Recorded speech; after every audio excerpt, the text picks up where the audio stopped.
অনেক বছর আগে ফাতিমা নামের এক মেয়ে তার বাবা মার সাথে শান্তিনগরে বসবাস করত। তার মা বাবার সাথে অনেক আনন্দের সাথে দিন কাটতো। ফাতিমার বাবা শহরে বেশ ভালোই টাকা পয়সা রোজগার করত, এজন্য তাদের বসবাস চলাফেরা অনেক উন্নত ছিল। হঠাৎ একদিন ফাতিমার বাবা তার বন্ধুর বাসায় যেতেছিল, তখন মেইন রোডে অনেক বড় অ্যাক্সিডেন্ট হয়ে যায়। সেইখানে ফাতিমার বাবা মা মারা যায়। তার বাবা মা মরে যাওয়ার পর তার চাচা চাচি আহসান আর শিরিনের সাথে কাঞ্চনপুর গ্রামে বসবাস করার জন্য চলে আসে। ফাতেমা, আজকে থেকে তুমি আমাদের মেয়ে। আজকে থেকে তুমি আমাদের সাথেই থাকবে। তোমার বোনের সাথে তুমি ভালোভাবে থাকবে। তোমার প্রতি আমরা পুরো খেয়াল রাখবো। ফাতিমা কাঁদতে কাঁদতে বলে, ঠিক আছে চাচা যান। ফাতিমা অনেক দুঃখ ভরা মন নিয়ে তার বাবা মার কথা মনে করত।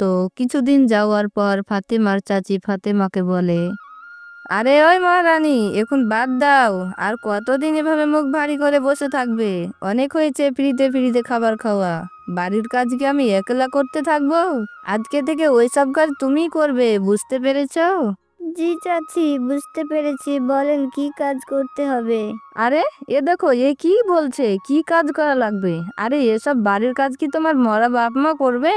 থালা বাসন মাজা, কাপড় চোপড় কাচা, বাড়ি ঘর মুছামুছি, রান্না করা, আজকে থেকে সবকিছুই তোমাকে করতে হবে। আর একটা কথা মনে রাখবে, সোনিয়া ফেলে দেওয়া জামাগুলো জমা করে রাখবে।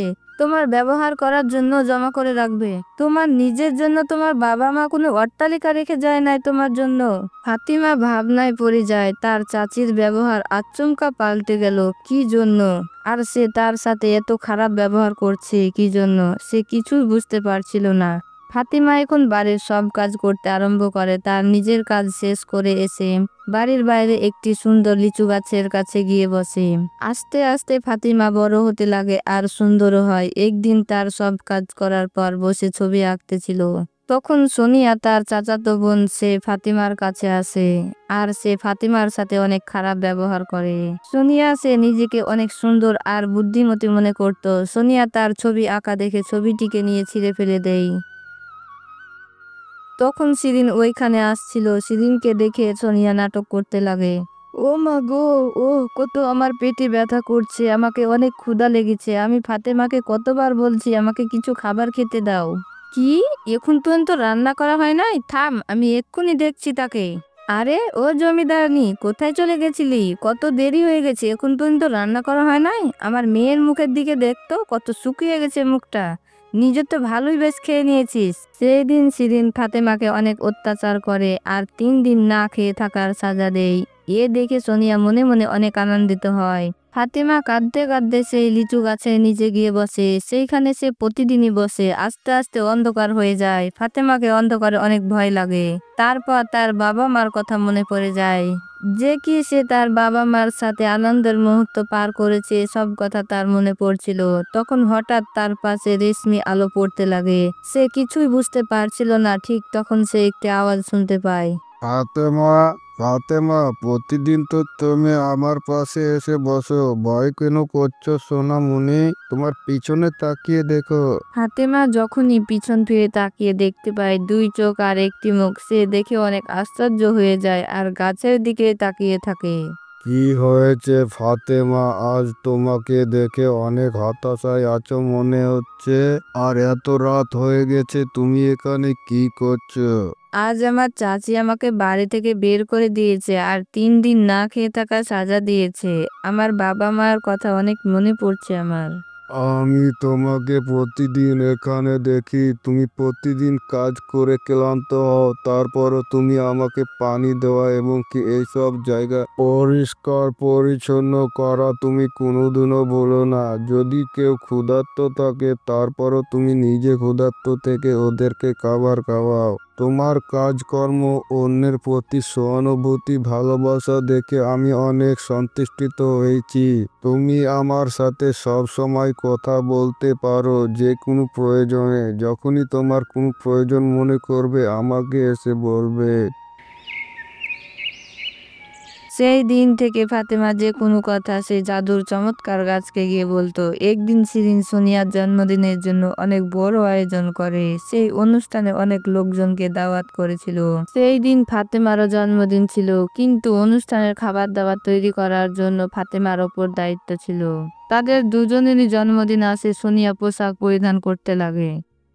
মা, আমাকে দেখতে কেমন লাগছে? আমার মেয়েকে তো দেখে একদম শাহজাদির মতো লাগছে। সে সময় ফাতেমা সেইখানে চলে আসে আর তার চাচিকে বলে, চাচিমা, আমাকে কোনো ভালো একটা পোশাক নিয়ে দাও না। আজ আমারও জন্মদিন। আজ অনুষ্ঠানে অনেক লোকজন আসবে আর আমার পোশাকও অনেক খারাপ। মা, দেখো না, এ সব সময় এরকমই করে। এ সব সময় আমার সমান সমান হতে চায়। তোকে আবার ভালো পোশাক পরার কি দরকার? আজ তো আমার মেয়ের জন্মদিন। আর একটা কথা শুনে রাখ, আজকে অনুষ্ঠানে তুই কারো সামনে আসবি না। বাড়ির বাইরে পিছন সাইডে থাকবি সব সময়। চাচি, আজকে তো আমারও। তখন শিরিন ফাতেমাকে ধাক্কা দিয়ে বাড়ি থেকে বের করে দেয় আর তাকে 150 লোকের খাবার রান্না করতে বলে। ফাতেমা তখন ভাবে, এত অল্প সময়ে এতগুলো খাবার কিভাবে রান্না করব। এসব কথা ভেবে সে অনেক ভয় পায়। তখন তার জাদুর গাছের কথা মনে পড়ে। ফাতেমা তখন সব কথা ওই জাদুর গাছের কাছে গিয়ে বলে। আরে সোনামণি, এই অল্প কিছু কাজই তো মাত্র। তোমাকে 150 লোকেরই তো খাবার বানাতে হবে। তুমি এক্ষুনি রান্নাঘরে গিয়ে দেখো। তখন ফাতেমা রান্নাঘরে গিয়ে দেখতে পেল সবগুলো রান্না করা হয়ে গেছে। এসব দেখে ফাতেমা অনেক আনন্দিত হয় আর বাইরে এসে গাছকে জোরহাত করে ধন্যবাদ বলে। তখনই তার চাচি সেখানে চলে আসে আর ফাতেমাকে বলে, আরে ওই মেয়ে, খাবার রান্না করা হয়েছে? কি হয় নাই? হ্যাঁ চাচি, সবগুলো খাবার রান্না করা হয়ে গিয়েছে। শিরিন সবগুলো খাবার রান্না হওয়া দেখে সে অনেক আশ্চর্য হয়ে যায় আর সে পার্টিতে চলে যায়। সব লোকজন খাবার খাওয়ার সময় অনেক সুনাম করছিল। এসব দেখে ফাতেমা অনেক আনন্দিত হয়। ওই সব কথা ফাতেমা চমৎকার গাছের কাছে গিয়ে বলে। তখন গাছ ফাতেমাকে বলে, হ্যাপি বার্থডে ফাতেমা।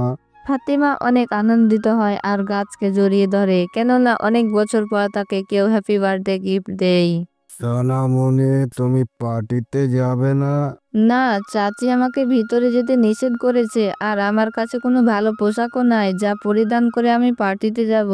তুমি এক কাজ করো, হাত উপরে করে আমার গাছের কিছু পাতা ছেড়ো। উঠানে যে সকল ফুলের গাছ আছে সেই সব ফুলের গাছ থেকে যে ফুল তোমার পছন্দ হবে সেই ফুলগুলো ছিঁড়ে নিয়ে এসো। ফাতেমার উঠানে অনেক সুন্দর সুন্দর ফুল ফুটেছিল। সেই ফুলগুলো ছিঁড়ে ফাতেমা জাদুর গাছের কাছে নিয়ে আসে আর চমৎকার জাদুর গাছ সেই সব ফুলগুলো দিয়ে একটি চমৎকার সুন্দর পোশাক বানিয়ে দেয়। সেই পোশাকটি পরে ফাতেমা অনেক আনন্দিত হয় আর অনেক রূপবতী দেখতে লাগে। আর এটুকুই না, সে চমৎকার জাদুর গাছ তার বাবা মার সাথে সাক্ষাৎ করিয়ে দেয়। সোনামণি, তুমি কেমন আছো? তোমাকে দেখে তো আজ অনেক সুন্দর লাগছে সোনামণি। তোমার জীবন এরকম ভাবে আনন্দময় হয়ে থাকুক সারা জীবন। এসব কথা বলে তারা সেইখান থেকে অদৃশ্য হয়ে যায়। ফাতেমা আজ অনেক আনন্দিত হয়েছিল। ফাতেমা চমৎকার জাদুর গাছের সাথে আজকে তার জন্মদিন পালন করে। সেই সময় সেইখানে সেলিম চলে আসে। সেলিম অনেক সুন্দর সাদাসিধে প্রকৃতিক লোক ছিল আর বড় লোক ব্যক্তি ছিল। ফাতেমার দিকে তাকিয়ে সে দেখতেই থাকে।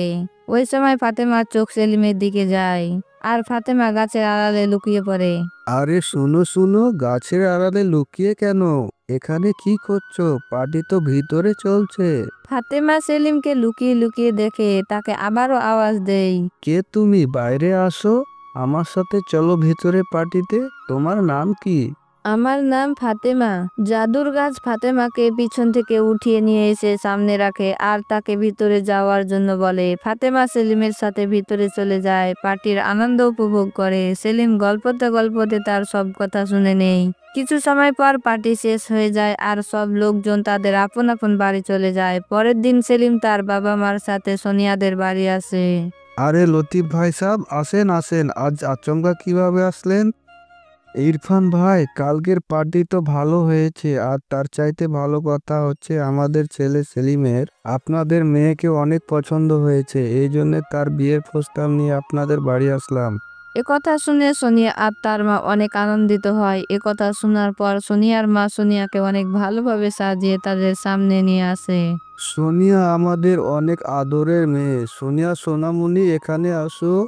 না বাবা যান, আমার যে মেয়েটিকে পছন্দ হয়েছে সে হচ্ছে সোনিয়া না, সে হচ্ছে ফাতেমা, সোনিয়ার চাচাতো বোন। যদি আমি বিয়ে করি তাহলে তাকেই বিয়ে করব। সেলিমের সব কথা শোনার পর সোনিয়া আর ফাতেমার ওপর অনেক রাগ হয়। ইরফান আর শিরিন অনেক আশ্চর্য হয়ে যায়। শিরিন ভাবে ফাতেমা তো ওই পার্টিতেই ছিল না। শিরিন একথা বলার চেষ্টা করে। না না ভাই সাহেব, আপনাদের কোথাও ভুল হচ্ছে। কাল তো পার্টিতে ফাতেমা ছিলই না, আর সে আজকেও এখানে নেই। ফাতেমা সব কথা আড়াল থেকে লুকিয়ে লুকিয়ে শুনছিল। তখন সেলিমের মার চোখ ফাতেমার দিকে পড়ে আর সে ফাতেমাকে বাইরে নিয়ে আসে। কত সুন্দর মেয়ে, কি বোন, আপনি তো বলছিলেন ফাতেমা বাড়িতে নেই, তাহলে এ কে? যাকগে বাদ দেন, যদি আমাদের ছেলের বিয়ে হয় তাহলে পারে ফাতেমার সাথেই হবে। সেলিমদের পরিবার সেই গ্রামের সবচাইতে বড় খানদানি পরিবার ছিল, সেই কারণে ইরফান আর শিরিন তাদের সামনে ফাতেমাকে কিছুই বলতে পারছিল না। বিবাহের দিন তারিখ ঠিক করে সেলিমের পরিবার তারা সেইখান থেকে চলে যায়। তখন সোনিয়া অনেক জোরে জোরে কান্না করতে লাগে। ঠিক তখনই শিরিন ফাতেমাকে অনেক মারধর করে। কালকে তোকে বলেছিলাম না যেন তোকে বাড়ির ভিতরে পার্টিতে দেখা না যায়? দুধ কলা দিয়ে নাক পুষেছি, আমার মেয়েকে কাঁদিয়ে দিলি তুই। ফাতেমা কাঁদতে কাঁদতে সেই চমৎকার জাদুর গাছের কাছে চলে যায় আর সে সব কথা গাছকে বলতে লাগে। তার চাচা চাচির অত্যাচারে সে অনেক দুঃখী ছিল, কিন্তু তার এখন সুখের দিন ফিরে পায়, কেননা তার বিয়ে এখন তার মনের মতো ছেলের সাথে হওয়ার অপেক্ষা। মাত্র কিছুদিন পরে ফাতেমা আর সেলিমের বিয়ে হয়ে যায়। বিয়ের পর ফাতেমা সেই চমৎকার জাদুর গাছের সাথে দেখা করতে যায়। তখন গাছ ফাতেমাকে বলে, ফাতেমা, তোমার বিবাহিত জীবন আনন্দময় হোক। আর একটি কথা শোনো, তুমি তোমার সাথে আমার কিছু শুকনো ডাল নিয়ে যাও।